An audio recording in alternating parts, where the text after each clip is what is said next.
أهلا بيكم. النهاردة هنتكلم في موضوع خطير ومهم جدا، خصوصا مع موجات الحر اللي بنشوفها دي. إزاي نحمي كلابنا؟ الإرشادات اللي هنقولها دي عاجلة وممكن تكون سبب في إنقاذ حياتهم. كل كلمة هنقولها جاية من نصايح خبراء، فيلا بينا نركز وندخل في الموضوع على طول. تخيلوا معايا درجة الحرارة بتوصل للرقم ده 43 درجة مئوية. الرقم ده مش مجرد رقم على مقياس الحرارة، لا، ده بيمثل خطر حقيقي وجدي على صحة الكلاب. الموضوع مش بس انهم حرانين او مش مرتاحين، الموضوع ممكن يوصل لمسألة حياة او موت حرفيا. والكلام ده للأسف مش مجرد تحذير نظري، لا، ده واقع بيحصل دلوقتي. المصادر بتاعتنا بتأكد إن العيادات البيطرية حاليا بتستقبل حالات كلاب بتعاني من إجهاد حراري وضربات شمس، يعني الخطر ده قايم وموجود بالفعل. عشان كده خلونا نركز كويس قوي في كل معلومة جاي.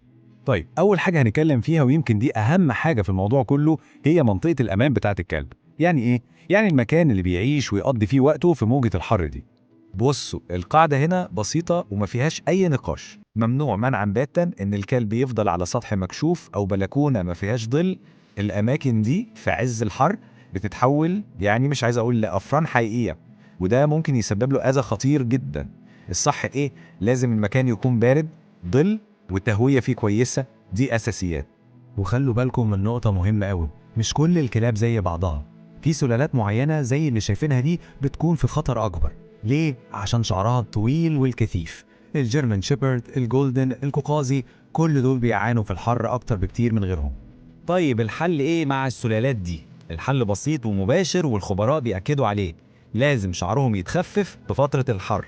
ممكن الموضوع يبان بسيط، لكن صدقوني بيفرق معاهم جدا جدا. بيساعد جسمهم إنه ينظم درجة حرارته وبيقلل بشكل كبير خطر الإجهاد الحراري. تمام. نيجي بقى لنقطة تانية في منتهى الأهمية، الأكل والشرب. في شوية قواعد هنا لازم نمشي عليها بالحرف عشان الدنيا تبقى أمان. القاعدة الأولى وركزوا فيها كويس، ممنوع تماما إن الكلب ياكل في ساعات الذروة، يعني وقت عز الحر سواء الصبح أو الظهر بلاش أكل. طب ليه؟ عشان عملية الهضم دي لوحدها بتولد طاقة وحرارة جوه الجسم، وده آخر حاجة الكلب محتاجها وجسمه بيحاول يبرد نفسه. القاعدة التانية، بلاش أي مكافآت أو أكل فيه سكريات لأي سبب. السكر ده بيدي دفع طاقة سريعة جدا. طيب الكلب هيفرغ الطاقة دي فين؟ الجو حر وهو همدان، مش هيعرف. فالطاقة دي بتتحول لعبء زيادة على جسمه وبتسخنه من جوه أكتر. ونيجي للقاعدة التالتة ودي ممكن تستغربوها شوية، ممنوع نديهم مية ساقعة قوي أو متلجة. أيوة زي ما سمعتوا، ممكن الواحد يفتكر إنه كده بيرطب عليه، لكن الحقيقة العكس. المياه المتلجة دي ممكن تعمل صدمة للجسم، خصوصا لو هو سخنان قوي، وممكن تعمل تقلصات في المعدة. الأمان والأفضل مياه عادية خالص من الحنفية. طيب خلصنا الأكل والشرب، نتكلم بقى عن الخروج والتمشية. وهنا الخطر مش بس من الشمس اللي فوق راسنا، لا، في خطر تاني ممكن نكون مش واخدين بالنا منه، الأرض اللي الكلب بيمشي عليها. قبل ما تفكر حتى تفتح الباب وتخرج بالكلب، لازم تسأل نفسك سؤال واحد: هل الأرض نفسها سخنة زيادة عن اللزوم؟ والإجابة مش بالفهلوة أو التقدير، في اختبار عملي وبسيط جدا هيقولك. الاختبار اسمه اختبار ال5 ثواني، وبسيط قوي. هتحط ظهر ايدك على الاسفلت. لو لقيت نفسك مش قادر تستحمل الحرارة دي لمدة 5 ثواني بس، يبقى من الآخر كده الأرض دي حارقة وما ينفعش كفوف الكلب الحساسة تمشي عليها. وشايفين أهمية الاختبار ده؟ الموضوع مش رفاهية. لو تجاهلنا حرارة الأرض دي، احنا بنتسبب في حروق والتهابات مؤلمة جدا في كفوف رجليه. الموضوع بجد مش هزار خالص. طيب، كل الكلام اللي فات ده عن الكلاب الكبيرة البالغة. نيجي بقى للصغيرين الجراوي.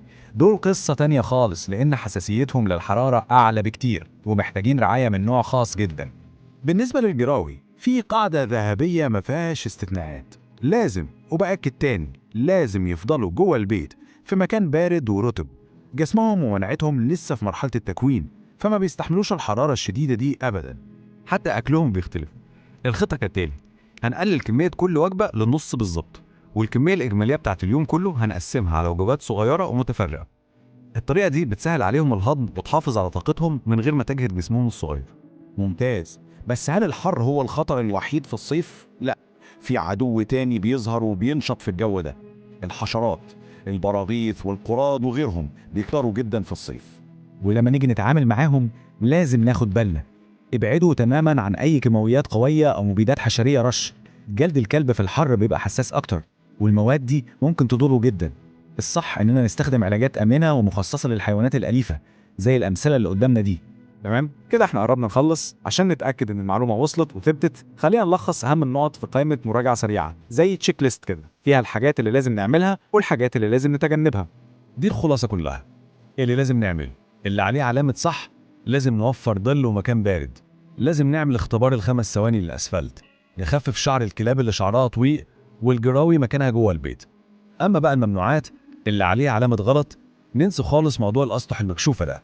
مفيش سكريات أو مياه مثلجة، مفيش أكل في وقت ذروة الحر، ومفيش كيماويات قوية للحشرات.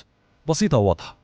وفي الآخر عايز أقول لكم حاجة، كل اللي قلناه ده مش مجرد شوية تعليمات وقواعد، لا دي كلها طرق بنعبر بيها عن حبنا واهتمامنا للكائن ده اللي هو جزء من عيلتنا. اهتمامنا بالتفاصيل الصغيرة دي هو اللي بيحافظ عليه آمن سعيد وصحته كويسة.